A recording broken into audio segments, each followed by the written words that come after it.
My name is Anton, and I live in an urban kibbutz in a city in the north of Israel called Nazareth Elite, right next door to the city of Nazareth. I'm going to try and fill in some gaps. There's plenty of people here that are talking about kibbutz, the classic kibbutz, that began over 100 years ago, Degania, and there's a full rich history of 100 years of the rural classic kibbutz. There are a lot of presentations about the changes, such as Yuval's, the changes that kibbutz have undergone. Exactly why those changes happened and exactly when those changes started to happen. There are, take 100 kibbutznikim, you'll get 100 different theories. And again, I'm not going to go into that, but I am going to, I guess, start my story the mid-1980s. And in the mid-1980s, independently, there were quite a few kibbutz members that started to recognize that the changes that were going on the kibbutz were bothering them. And some people decided that they were going to stay on kibbutz and try and fight the changes. And other people decided that they were going to try and search for a new model. And those first few people in the middle of the 1980s left the kibbutz where they'd grown up and decided to establish a new model of living communally. And that model is the urban kibbutz. There had been, over the previous 70-odd years, other isolated examples of experiments with urban kibbutzim that weren't particularly successful, that didn't really last very long. But in the 1980s, several urban kibbutzim were established in the country. What did that mean? It meant that people went to live in the city, generally in difficult neighborhoods of difficult cities, living together communally, pooling all of their income, and being involved in working in the surrounding neighborhood of which they were living in. Just to give you a few names, a few examples, there was Kibbutz Tammuz that was established in a place called Bet Shemesh, Kibbutz Migvan, which was established in Sderot, and two urban kibbutzim that were established in Jerusalem. And I guess these four urban kibbutzim were the first successful attempt in terms of all these four communities still exist today, to try and create a new model of kibbutz. I'm going to jump from then. I'm going to jump to today. And again, with the backdrop of the changes and the privatization that has gone on in the vast majority of the classic kibbutzim, there has been, over this past 20-25 years, a resurgence in the search for communal models as a response to the changes that have gone on both in the kibbutz and in Israeli society. And this new phenomenon is extremely exciting, and it's extremely creative, and is also extremely ideological. When people say that we live in a post-ideological world and people don't believe in anything, and you know, the kibbutz has changed because we now realise that dreaming and utopian experiments are the thing of the past. Well, there's been a real resurgence in primarily young people coming together and saying, no, we don't like the reality and the direction of the wider society, and we want to try and create new models of change.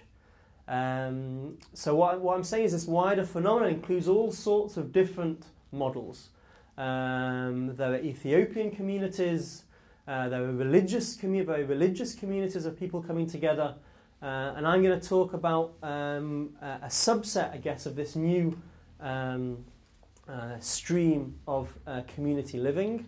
which is there are several movements, socialist movements that are not afraid to use the term kibbutz, and they generally are income sharing. They generally they live together as communities, but also are involved in their day-to-day in the wider society. And within that, I'm going to talk about my specific community, my specific kibbutz, just to give you a real example of exactly what that looks like. So as I said, there are various movements of new communities, and each movement has many communities all around the country. In every major city that you go to in Israel today, there are groups of young people living communally and working in society, primarily working in education. And I'll stop for a second if there's questions on the general picture before I go into the specific picture of my specific community. So are there questions at this point? Yeah. I'd like to add that the beginning was from sons of kibbutz, or classic kibbutz. Mm-hmm. Mm-hmm. People coming out of the kibbutz, the classic kibbutz, dissatisfied with the direction things were going. Yeah. I have a question. Just can you give me an idea of numbers? We're talking about a country of 7 million people, and we're talking about a kibbutz movement of 150,000 people, the old kibbutz movement. Can you give me some idea of numbers of? Again, it depends how you define the different. There are much looser communities and there are much more intentional communities. I'd say in the world that I'm talking about in terms of the more communal and more intentional communities with the income sharing and with the responsibility for the wider society, I'd say today we're about 2,000 plus people, adults. That's not including children, and that's growing by enormous numbers every year. There are a couple of hundred people joining that movement every year at the moment. We're talking about 100 communal groups all around the country. 100 communal groups all around the country that are part of what I'd say is a federation of movements today. And I'll get onto that in a little bit in terms of how they come together and what they do together, yeah. But around is not there 2,000 more around them. There are more all the time, all different levels of cooperation. So yeah, there are more all the time. Yeah. Question about the demographics. How old are the oldest people in urban kibbutz? So the original urban kibbutzim that were established in the mid-1980s, they are roughly, the average size, they're roughly about 30 families each, 25, 30 families, and they are already 50 years old. That's the sort of age group we're talking about. And the movements communities of the 2,000 people that I'm talking about, we basically start from 21, 22 years old and go all the way up to 43, 44 as like the oldest today. Yeah. With children? The children, correspondingly, you know, the four original urban kibbutzim, their kids are already post-army and already studying and into their adult lives. My kibbutz, we've been going for 10 years, and our oldest child is 10 years old. They study in the society. Yeah.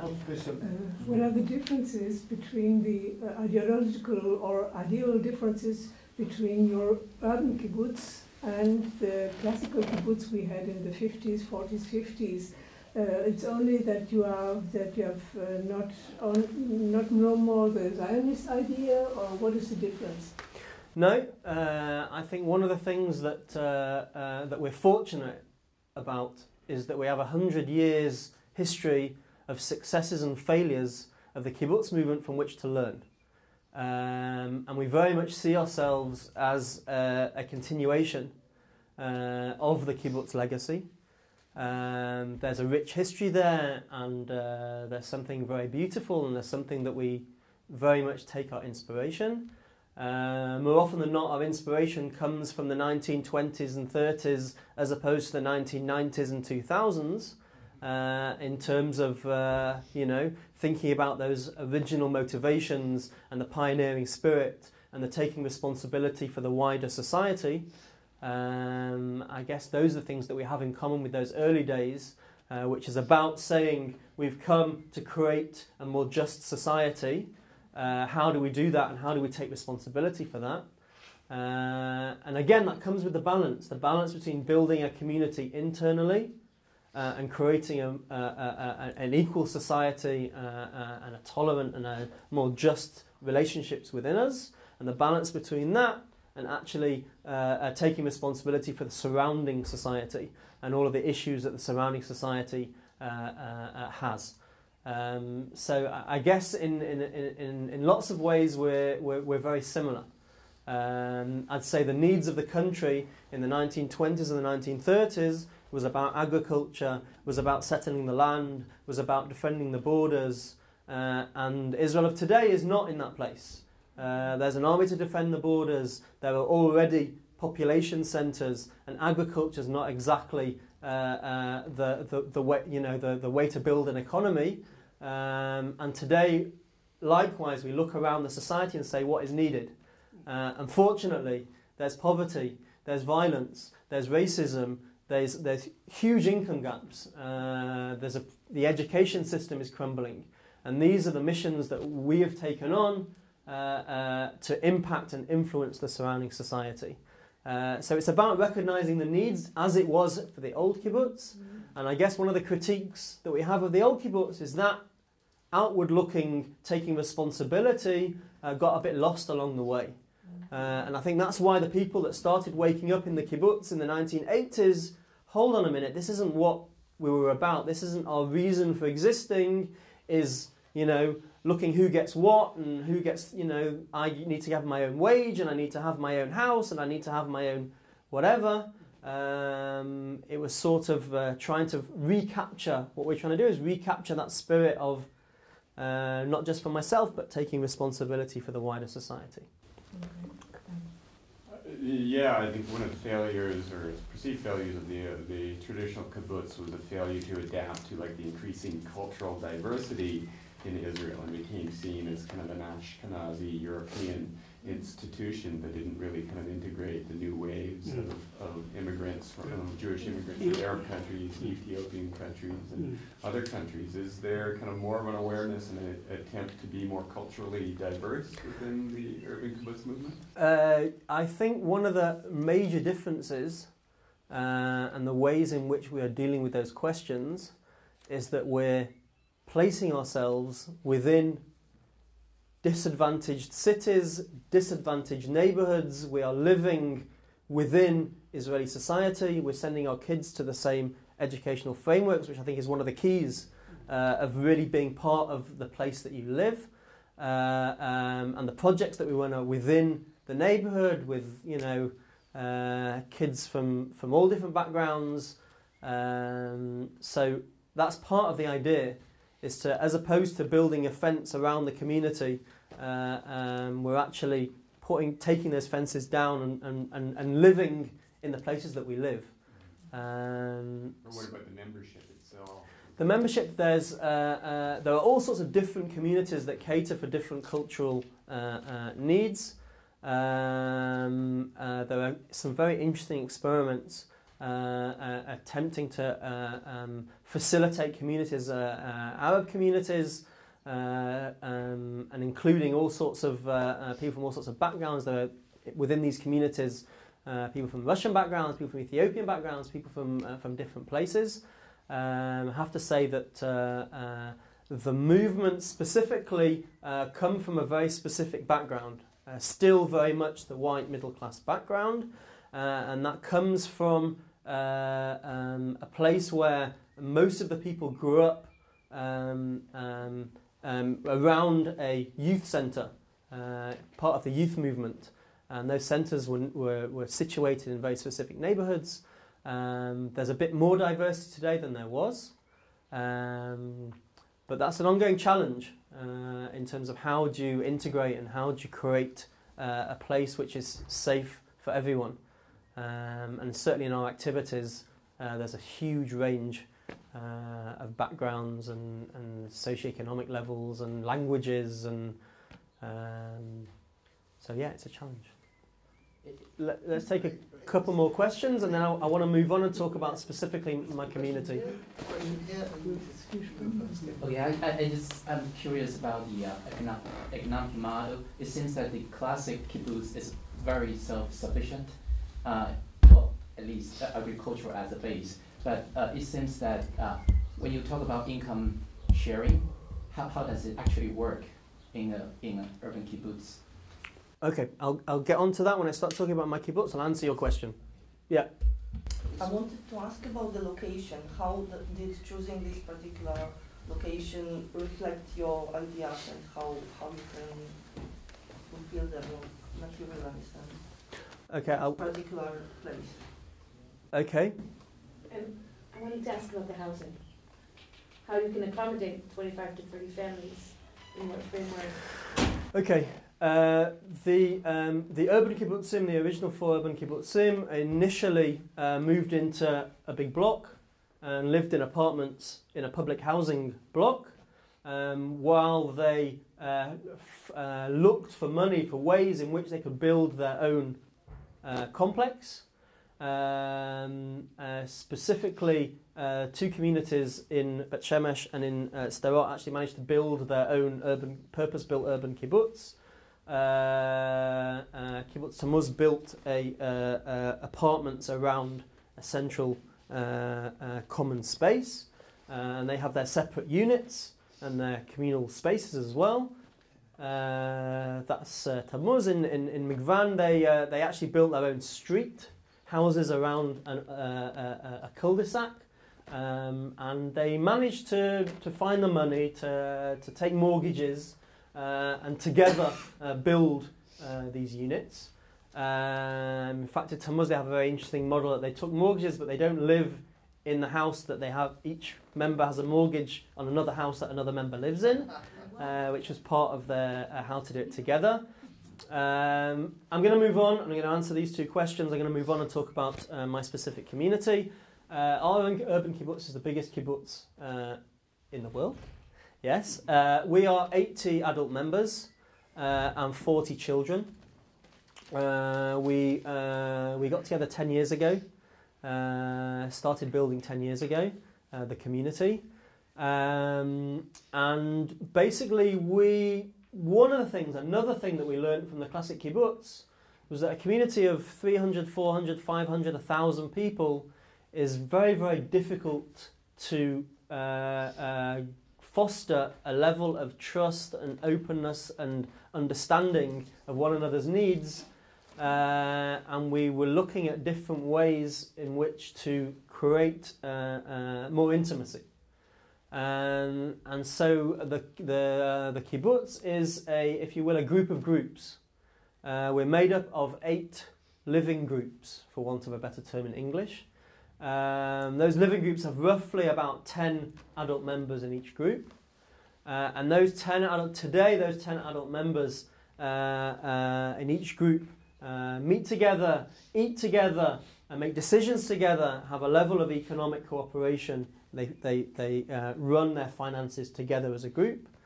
I'll say specifically my group in the kibbutz, we are today 10 adults and 7 children. And the current living arrangement, which is about to change in 10 days' time, is that we have one communal house, a big house that we've rented in a neighbourhood where 4 adults and 4 children live there. There's a big living room and a big kitchen where people that also, the rest of the living group, come and eat there and have meals, and we sit and have discussions. We meet once a week for learning and for decision making and that sort of thing. And we have other satellite apartments around the main group house, and each group has more or less a main house and other satellite apartments. That's all going to change in 10 days' time. We're all moving into one building. The whole kibbutz, 80 adults, 43 children, are moving into one kibbutz starting on the 10th of July. So I land back in Israel and start packing a kibbutz, which is a big operation, moving that number of people into one building. No, it wasn't built for us. It was an old absorption centre that we're renting. Basically, it's 8 floors, and basically the apartments in there were one-room apartments. One room with a little kitchen and a little bathroom, and that was in 3 corridors on each floor. A bit of a pyramid building. The floors get smaller as you go up. That process was very many years of trying to find somewhere, which is something, again, very different from the old kibbutz. The old kibbutz, a group of people would say, I want to found a kibbutz, and the kibbutz movement in those days would say, here you go, here's a place, we'll help you set it up, we'll help you build buildings, we'll help you with the infrastructure, or we'll pay you to start building the infrastructure. For us, it's a process of we're in the private market, we're getting no favours and no gifts. So we found this building after very many years of looking for a permanent location, because until then we've been living in rented accommodation, which is not always exactly appropriate for how we want to live, not always close enough. Landlords decide that they want to sell, or they want to move us out, or the prices go up.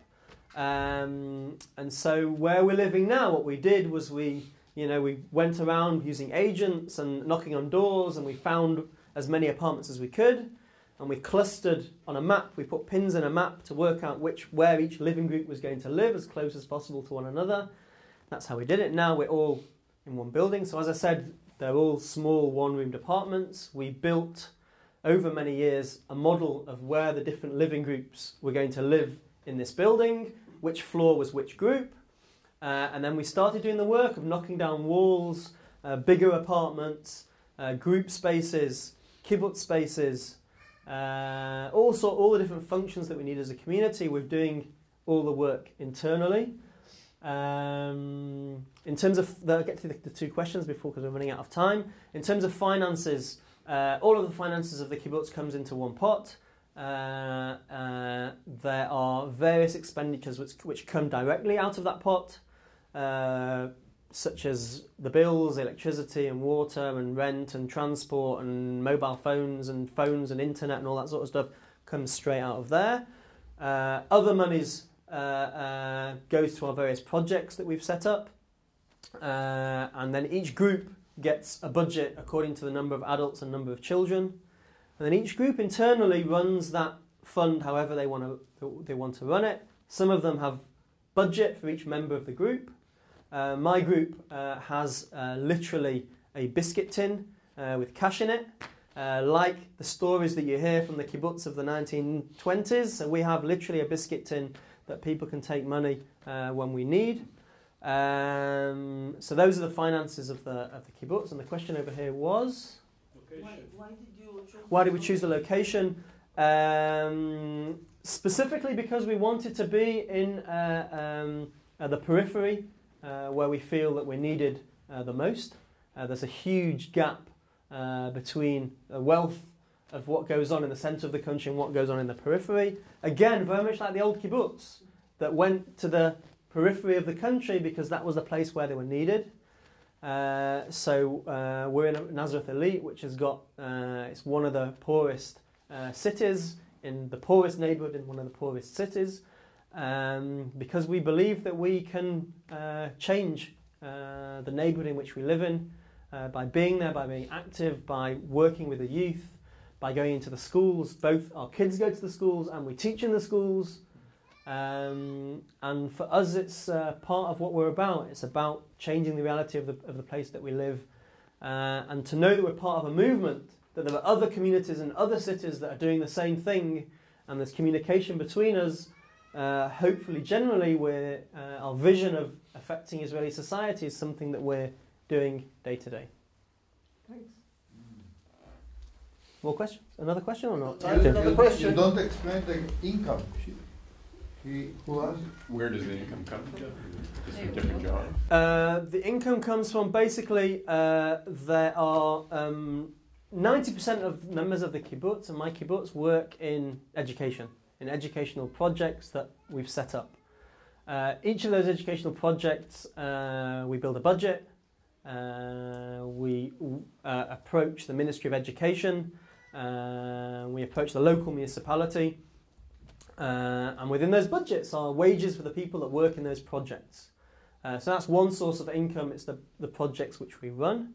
Another source of income is trusts and foundations and fundraising, which we do also, but based on our projects that we do. And the third place of income is we have a few small businesses that members of the kibbutz have, or as a kibbutz generally we have established. Again, a handful of people. We have a catering company. We have a couple of computer companies, internet and computer companies. And we have somebody that does coaching for new mothers and breastfeeding and that sort of thing.